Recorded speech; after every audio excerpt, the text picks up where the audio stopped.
دیکھیں پوری پوری رات، دلی فلمیں دیکھیں پوری پوری رات، نرم نرم گدوں پر لیٹ کر کے فلمیں دیکھیں، عورتوں کو تھرکتا ہوا دیکھیں، ہیرو کو ننگا ناچتا ہوا دیکھیں، وہ فلمیں اتنی سپر ہٹ ہوتی ہے جس میں ننگا پن جتنا زیادہ ہوتا ہے۔ اور سن لیں، جتنی فلمیں مسلمانوں کی وجہ سے کامیاب ہوتی ہے اتنی کسی اور کی وجہ سے نہیں۔ میں آسان لب و لہجے میں آپ کو بتاؤں، آپ تحقیق کر لینا اور غور کر لینا، رمضان المبارک میں فلم والے کوئی نئی فلم نہیں نکالتے۔ آپ غور کرنا، کیوں نئی فلم رمضان شریف میں آتی ہے؟ نئی فلم رمضان شریف میں کیوں نہیں آتی ہے؟ پورے ہندوستان میں دیکھ لو کیوں نہیں آتی ہے؟ اس لیے کہ وہ جانتے ہیں رمضان المبارک میں مسلمان فلم دیکھنے نہیں آتے، تو اس لیے نئی فلم کوئی آتی نہیں، آئے گی تو فلاپ ہوگی، ناکام ہوگی۔ مطلب فلموں کو کامیاب کون کر رہا ہے؟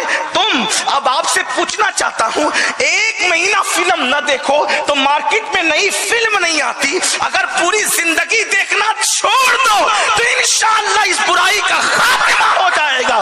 لیکن پتہ نہیں ہماری قوم کو کون سا زوم ہے، ہماری قوم کو کون سی بے فکری ہے، ہماری قوم کو کون سا خیال ہے جس نے ہماری قوم کو آخرت سے بے پرواہ کر رکھا ہے، آخرت سے بے فکر کر رکھا ہے۔ یاد رکھنا، دنیا کے اندر وہ قوم کبھی اللہ کی خشیت کی طرف نہیں آ سکتی، دنیا کے اندر وہ قوم کبھی عبادت کی طرف راغب نہیں ہو سکتی، دنیا کے اندر وہ قوم کبھی ترقی کی راہ کی مسافر نہیں بن سکتی جس قوم کے اندر فکر آخرت نہ ہو، اللہ رب العزت کی بارگاہ میں جواب دینے کا تصور نہ ہو۔ یاد رکھیں، اللہ کے حبیب علیہ السلام نے جو قوم نمک اور کافور میں فرق نہیں کر سکتی تھی، ان کے دلوں میں فکر آخرت پیدا کر کے ان کو اللہ کی معرفت عطا کی۔ جو قوم گمراہی کے دلدل میں پھنسی ہوئی تھی، ان کو آسمان ہدایت کا تارا بنایا، تو آخرت کی فکر عطا کر کے بنایا۔ اس لیے کہ جب انسان کے دل و دماغ میں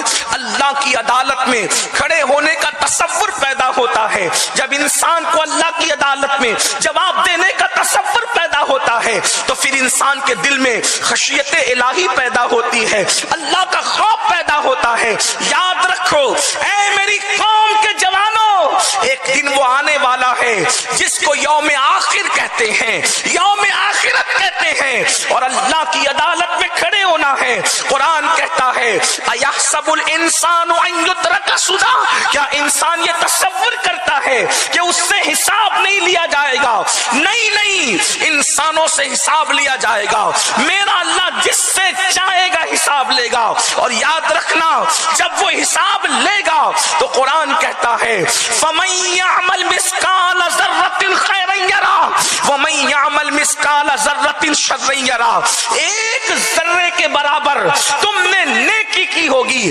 اللہ تمہیں وہ بھی دکھائے گا، ایک ذرے کے برابر برائی کی ہوگی، اللہ تمہیں وہ بھی دکھائے گا۔